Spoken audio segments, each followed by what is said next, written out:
Ici Daniel Gilbert. Bienvenue à la 11e émission de Bêtes de chasse. Chevrolet Silverado présente Bêtes de chasse en collaboration avec les partenaires suivants: Sport Chief et Portable Winch.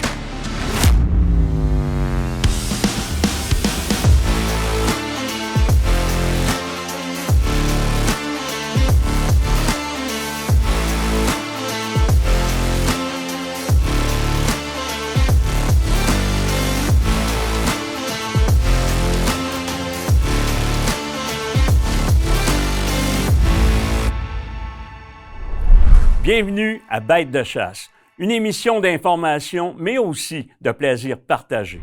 Aujourd'hui, une chronique qui pourrait vous sauver la vie. Il s'agit d'orientation et survie avec Sylvain Saint-Louis. On enchaîne avec la chronique Actualité par Yves Martineau, expert en chien de sang du Québec. Un extrait de chasse à l'orignal, le titre doublé au Nouveau-Brunswick. Trophée de chasse, on reçoit les spécialistes de blanchiment de crâne, nos amis de Création LJ. Bêtes de chasse, c'est parti!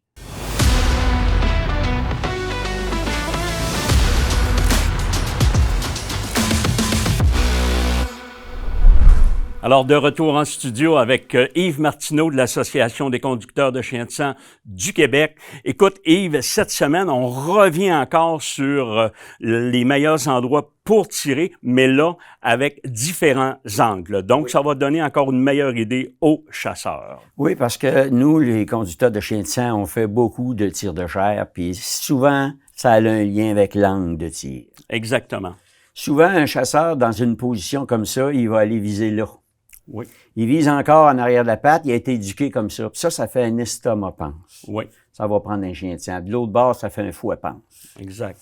L'endroit où viser, c'est là qu'il faudrait qu'il vise, OK? Parce qu'à cet endroit-là, l'os de patte, il est en bas, et c'est en V, et l'omoplate est en haut. Donc, à cet endroit-là, il va être au poumon. Mortel à 100%. Si on y va de face, si on y va de côté comme ça, on a le chasseur à cet endroit-là, il vise à l'épaule. Oui. Ça, c'est centre poumon.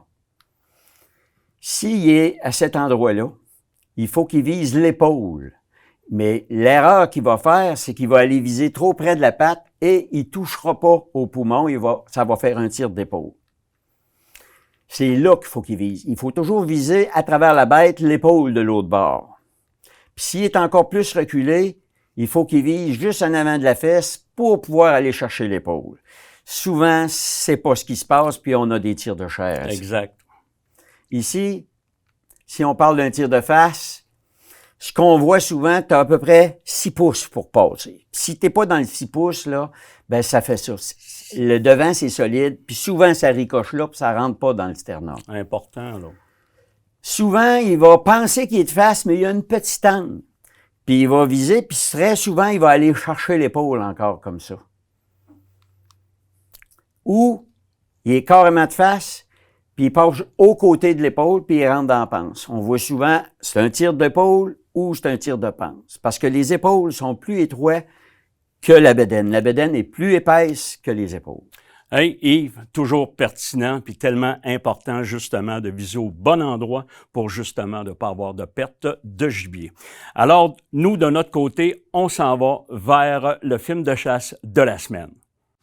La chasse de la semaine, une présentation de Chevrolet Silverado.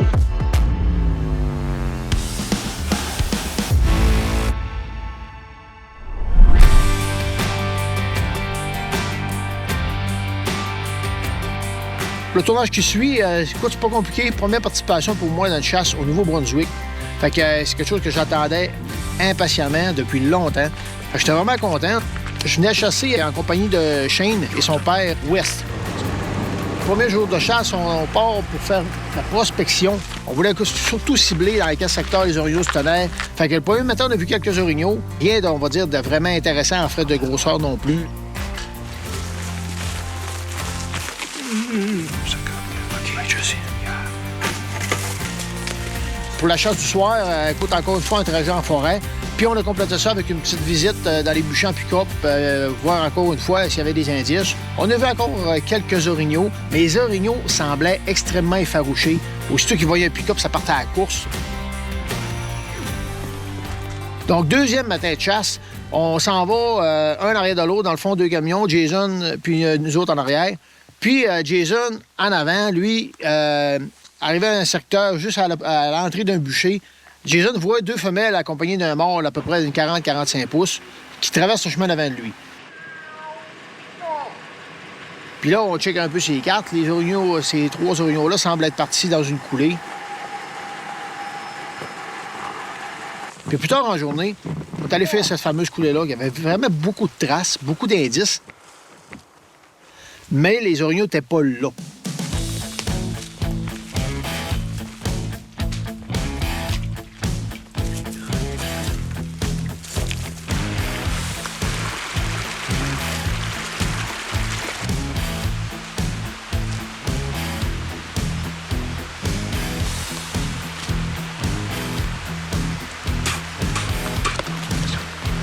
Fait que ça a donné lieu qu'on a juste vu vraiment les indices. On n'a pas vu d'orignaux en tant que tel en forêt.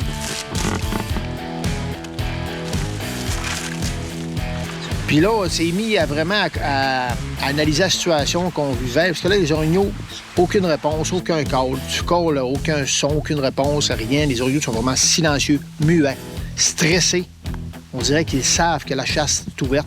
Fait que là, on a commencé à chercher un peu plus sur les cartes des types d'habitats similaires à ce qu'on pensait ou ce qui pouvait y être. Fait qu'on s'est setupé un peu un trajet de chasse pour la 3e journée.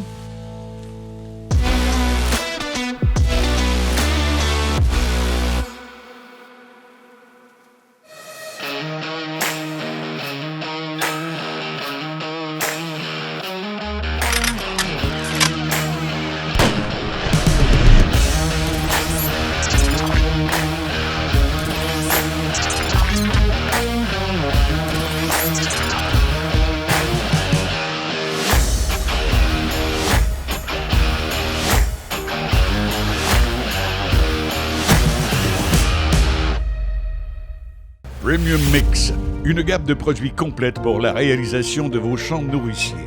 En nouveauté cette année, des outils et accessoires pour travailler vos champs et garantir vos résultats. Premium Mix, les meilleurs mélanges pour réussir votre chasse.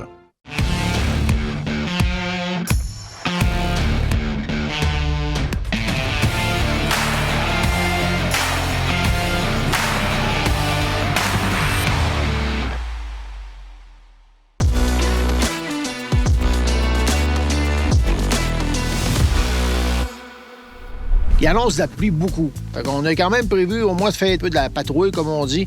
On a arrêté avant peut-être un 500 000 pieds avant un bûcher.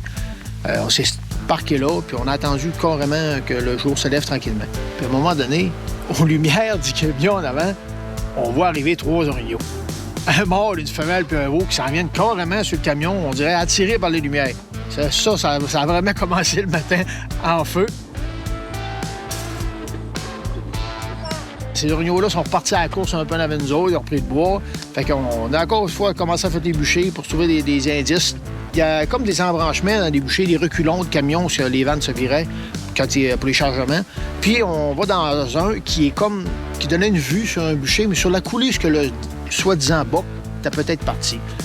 Finalement, en prenant les jumelles, la première image que j'ai en mettant les jumelles sur mes yeux, c'est un boc. Puis là, je dis tout de suite à Bernard et au père à Chine, un boule! Fait que tout le monde débarque du camion, les gars chargent les carabines. Puis Bernard s'en vient, là. Bernard cherche un peu l'orignal parce que là, on le voyait pas, le boc, là.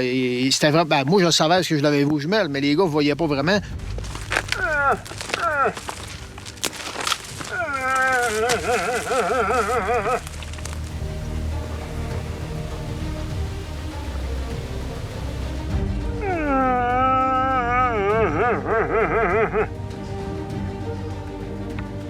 J'en pointais vraiment l'endroit exact. À un moment donné, là, Bernard était capable de le cibler avec la caméra. Il l'avait dans la cam.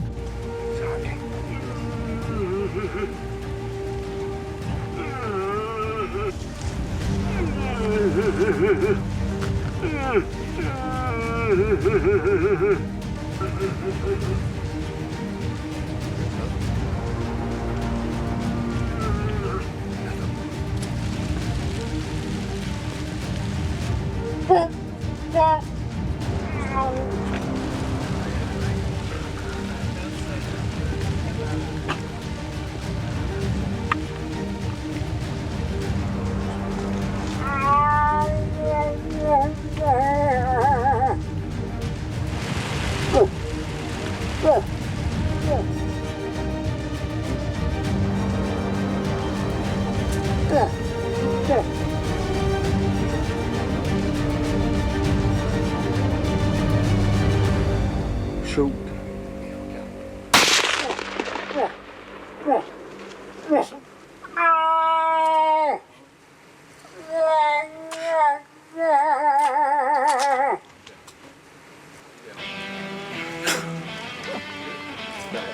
One and a half. Okay. All right. Yeah, Perfect. 2 and a half. Good. C'est n'importe quoi un matin. L'Orignal a fait vraiment très peu de distance. Là. Je pense qu'on parle même pas de 100 pieds, là. 50-75 pieds. L'Orignal s'est effondré.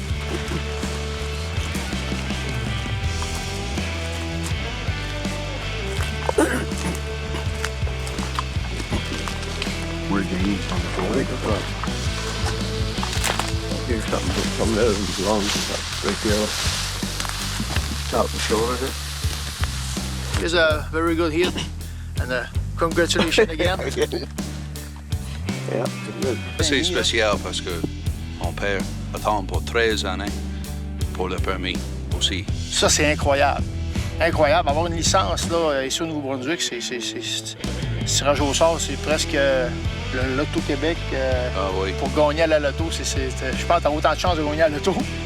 13 ans que le père à Shane n'a pas eu de licence pour chasser. Imaginez-vous, au Québec, on a choyé, on peut chasser comme on veut à tous les ans. Là, ici, il faut que tu sois plus tiré au sort pour chasser. 13 ans sans avoir un permis de chasse.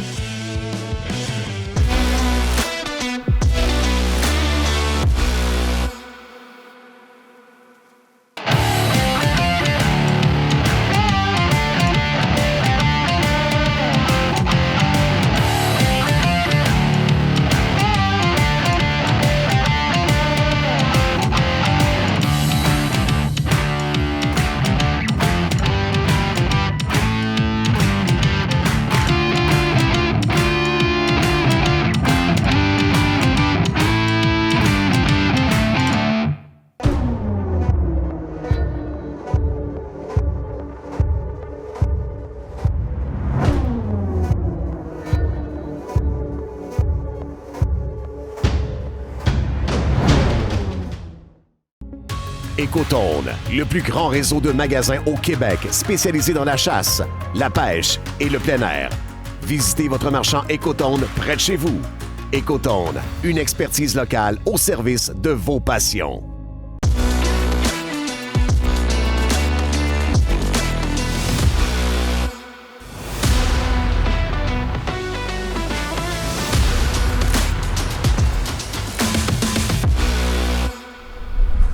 Alors, j'ai le plaisir d'accueillir en studio notre expert en orientation et survie.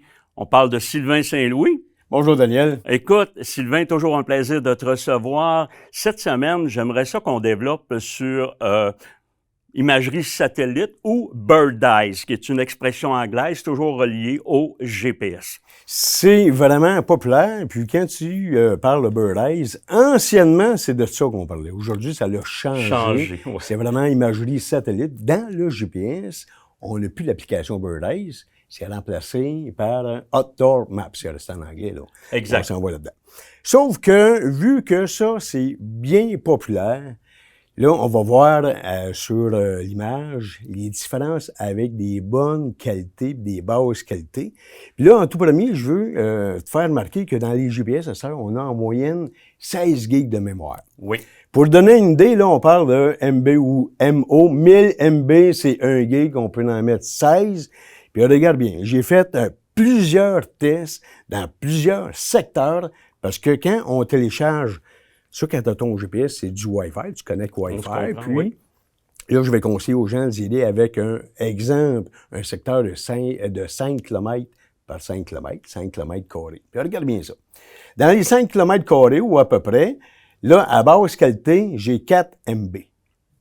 Là, je vois avec une qualité élevée, 156 MB. C'est plus long aussi à télécharger, là. Sauf que, regarde l'image. C'est pratiquement identique. Fait que t'es mieux si tu vas avoir plus d'images dans ton GPS, de prendre la basse qualité, tu as la même affaire. C'est vraiment rapide. Là, on parle de quelques secondes. Là, on parle quasiment d'une heure. J'ai un autre exemple ici. Regarde, 2 MB par rapport à 82, c'est vraiment 40 fois plus. Donc, t'es mieux d'y aller vraiment avec une basse qualité que de prendre les qualités extrêmes. Puis, vous pouvez l'essayer parce qu'on peut les effacer, là.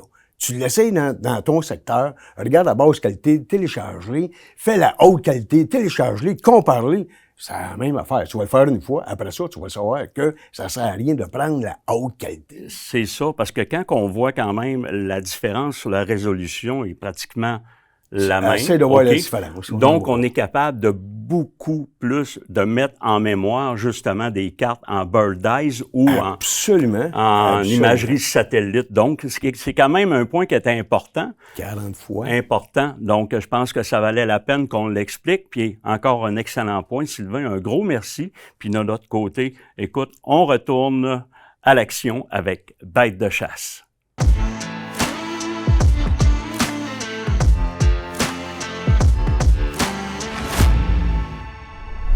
Alors, dans ma chronique actualité de cette semaine, je reçois nos amis de Création LG. Écoute, on parle de crâne blanchi, on parle de vraiment d'œuvres d'art, comme on peut dire, mais vous êtes capable de faire différentes choses avec ces trophées de nos chasseurs. Exactement. On a le service qu'on peut mettre le crâne directement sur les plaques ou de fabrication de lampes, là. OK, donc c'est vraiment personnalisé. S'il y en a qui veulent avoir vraiment avec quelle arme qu'ils ont pu récolter leur gibier, ils veulent avoir un petit peu de couleur sur le crâne, donc vous êtes capable de faire ça entièrement de A à Z. C'est personnalisable de A à Z avec le client. On prend vraiment le temps qu'il faut en fait avec le client pour avoir les informations qui puissent le mettre sur la plaque, que ce soit les douilles, comme vous avez dit, la date. Écoute, il y a plein d'options qui s'offrent aux clients, là. OK.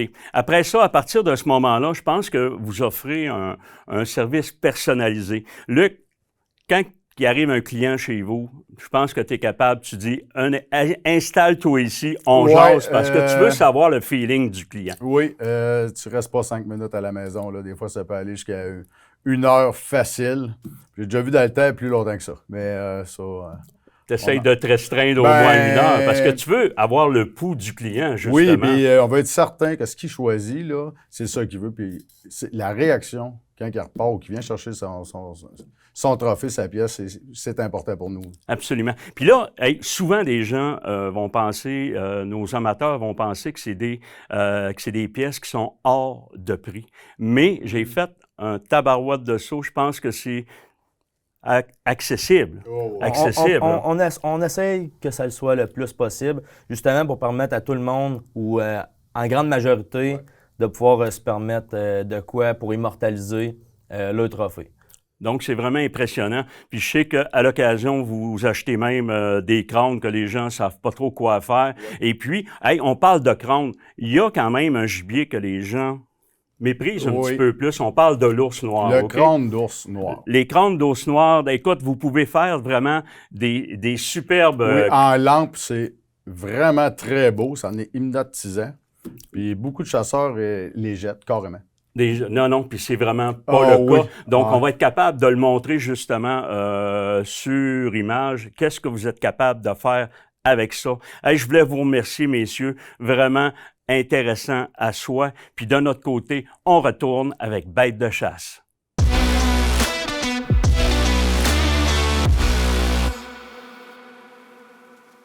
Premium Mix, une gamme de produits complète pour la réalisation de vos champs nourriciers. En nouveauté cette année, des outils et accessoires pour travailler vos champs et garantir vos résultats. Premium Mix, les meilleurs mélanges pour réussir votre chasse.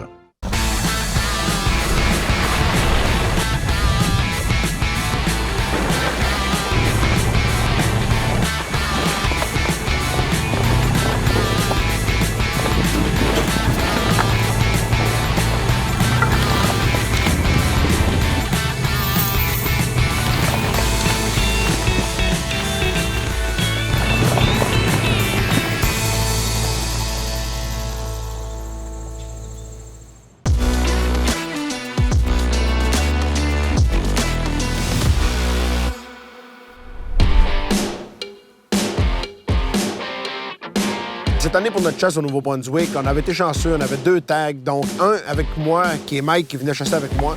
Salut tout le monde, je m'appelle Mike Panassiot. J'habite dans la région Saint-Lin-Laurentide. Cette année, j'ai eu la chance de venir chasser à Nouveau-Brunswick. On avait décidé d'aller faire une chasse, justement, en forêt, comme on fait toujours.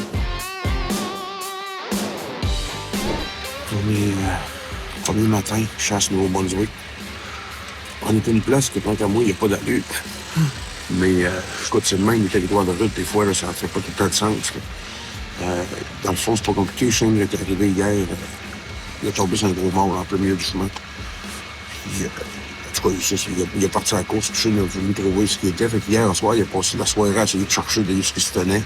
Fait qu'à 2 km de ce qu'il l'a vu, il a trouvé un emplacement qu'il y a 2 boucs qui se sont battus ensemble, des frottages. Puis écoute, c'est dégueulasse comme place. C'est de la plantation. Il n'y a rien de beau ici. C'est sale, on est obligé de chasser des chemins. Mais voir le bouc qui a vu dans le chemin, c'est sûr qu'on va prendre la chance d'essayer de le pogner. Fait que là, on travaille ça le matin. Après ça, on va aller marcher toute nature ailleurs si ça fait pas.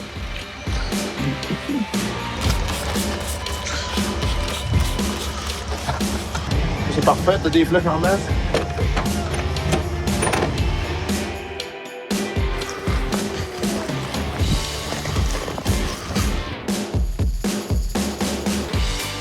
On s'est rendu compte que, écoute, les bêtes n'avaient pas l'air d'être actives. On aurait dit que la saison n'était pas encore là. On dirait qu'on était une dizaine de jours en retard.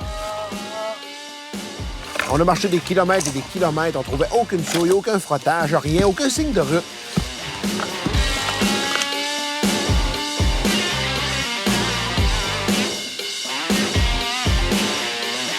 On n'a rien vu de qu'est-ce qu'on voulait tirer.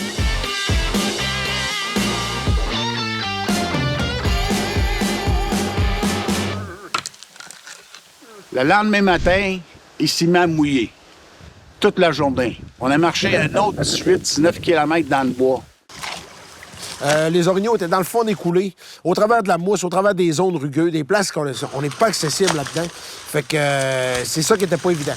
Il y avait des belles forêts matures, mais rien dans les forêts matures. 3e journée, on rentre dans la couette de bois, ce que j'avais vu frottage. On arrive là, tabarouette, à m'amener en avant de moi. Je vois un bouc apparaître. Écoute, il s'en venait sur nous autres.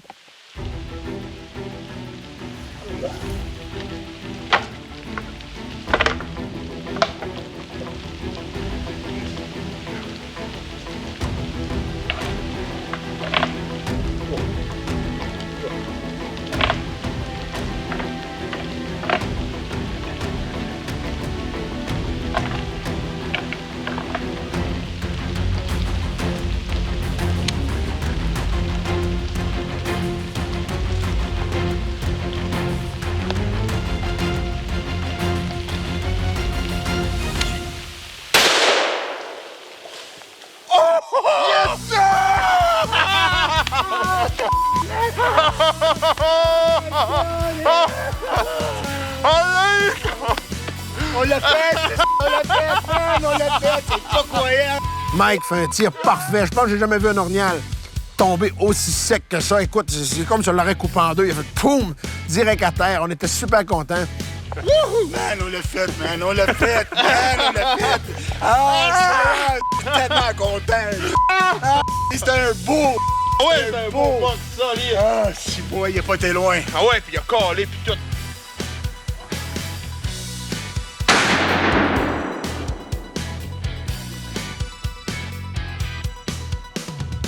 Ton premier, t'as pas quoi? Mon premier à vie.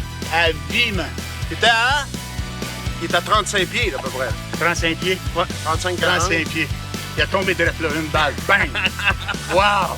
On voit ta bête, mon ami. Hey, what a feeling, man. What a feeling.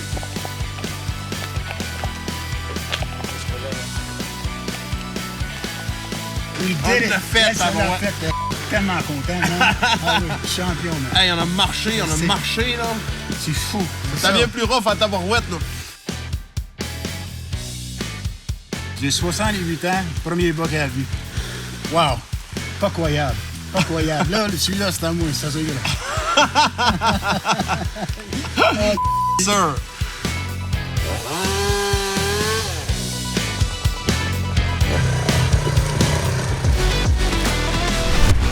Merci d'avoir été avec nous. Revenez-nous la semaine prochaine pour la dernière émission de la saison de Bêtes de chasse. À bientôt. L'émission Bêtes de chasse vous a été présentée grâce aux partenaires suivants. Les armes Antler, les produits Extreme CG et BeaverTech.